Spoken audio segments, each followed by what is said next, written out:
Halo, kembali lagi bersama saya Wanda Kinasi. Kali ini saya akan bahas tentang mengapa kita tidak boleh memakai Excel sama spreadsheet. Jadi kapan nih kita harus berhenti memakai Excel sama spreadsheet? Bukan berarti kita harus penuhnya nggak pakai Excel sama spreadsheet lagi. Karena seperti yang kita tahu, Excel tuh mudah banget untuk dipakai edit-edit file dengan cepat, buat laporan dengan cepat. Terus cocok juga buat manual task. Jadi laporan bisa cepet jadi, cepet diedit gitu, cepet disubmit. Nah, atau kita biasa pakai Google Sheets, nah itu bisa terhubungkan dengan berbagai macam toolsnya Google. Kayak Google Analytics, Google Data Studio, atau tools-tools Google yang lain. Nah, tapi seiring dengan membesarnya bisnis, dalam jangka panjang, Excel atau spreadsheet lain itu nggak cocok gitu, dipakai buat segala-galanya. Nah, simak videonya untuk tahu alasan-alasannya. Pertama, Excel bukanlah database management system. Jadi, kenapa sih ratusan ribu row itu jadi error gitu kalau kita edit, jadi not responding gitu. Nah, itu kan sering banget pasti nih teman-teman ngalamin. Nah, emang peruntukannya bukan buat database management system, peruntukannya buat edit file dengan cepat gitu. Buat jadi misalkan kita ada perlu yang diedit cepat, perlu bikin laporan cepat, nah itu baru pakai Excel. Nah, jadi misalnya ada perubahan jangka pendek gitu yang emang harus cepat gitu ya selesainya, nah cocok tuh. Nah, misalnya buat pencatatan usaha kecil gitu ya, awalnya bisa nih pakai Excel, tapi lama-lama seiring berjalannya waktu gitu ya, seiring dengan besarnya si usaha itu, nah sebaiknya mulai menggunakan aplikasi akunting gitu. Kan ada yang mulai dari aplikasi akunting itu ada yang mulai buat skala kecil sampai yang skala gede kayak SAP gitu. Kedua, tidak ada single source of truth. Jadi nih, misalkan kita punya Excel di satu tempat, terus ada lagi teman kita edit Excel di tempat lain. Nah, itu bisa beda-beda tanpa ada kontrolnya gitu. Jadi, ini mana yang benar gitu. Terus, apalagi kalau nyambung-nyambung nih ke file lain, ke worksheet lain. Terus nanti ya tambah nggak kedetek lagi gitu. Tambah bingung nih yang mana yang benar. Apalagi kalau misalnya formulanya dari worksheet lain, satu worksheetnya hilang, terus formulanya error dan lain-lain gitu. Nah, jadi di Excel tuh nggak ada versioning gitu. Di Google Sheet ada, tapi versioningnya sebenarnya kurang lengkap gitu ya. Jadi nggak tahu tuh mana yang paling update, mana yang paling benar. Terus nggak centralized juga gitu. Jadi kita nggak tahu nih punya siapa yang paling benar. Ketiga, tidak ada manajemen user. Nah, jadi meskipun kita bisa atur ya, kita kunci mana orang yang bisa buka, siapa yang bisa misalnya kasih password atau siapa yang bisa edit gitu ya. Tapi tetap aja ya udah gitu, cuma sebatas itu doang.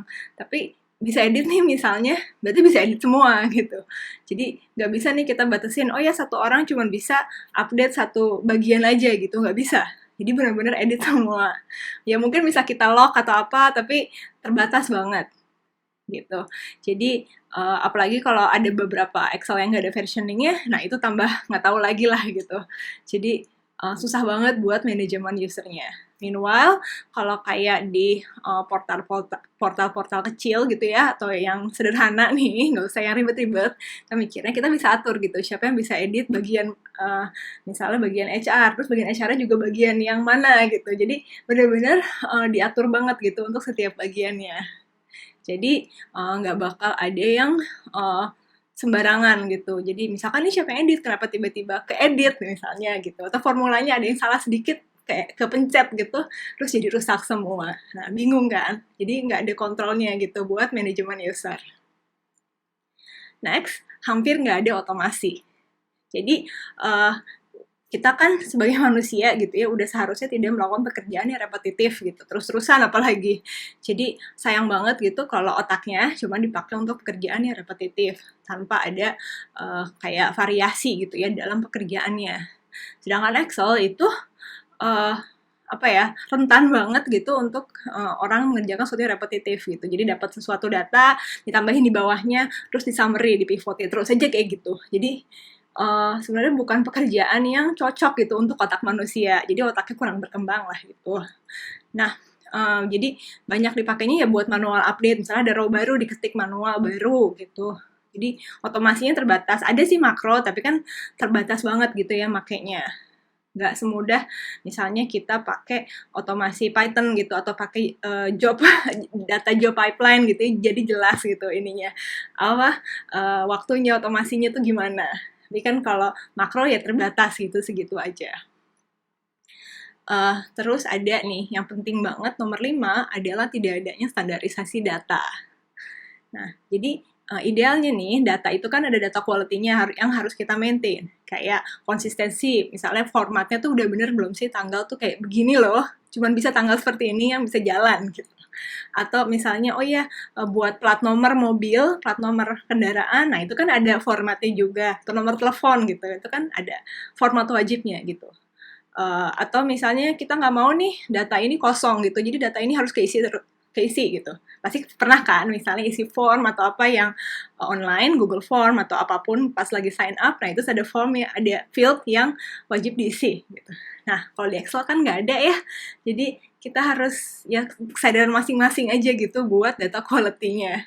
Dan ya nanti ujung-ujungnya datanya bisa nggak akurat atau kurang atau apa, atau ya apa formatnya salah. Nah, terus kan manual input juga ya sama manusia, jadi rentan banget terjadi human error. Gitu. Itu kira-kira alasan-alasan mengapa kita harus berhenti memakai Excel. Bukan berarti kita harus berhenti sepenuhnya, tapi kita batasi penggunaannya. Jadi, jangan sampai kita memakai Excel untuk fungsi yang tidak seharusnya. Oke, jika ada komen, saran, kritik, silahkan tulis di komentar. Sampai jumpa di video selanjutnya. Dadah!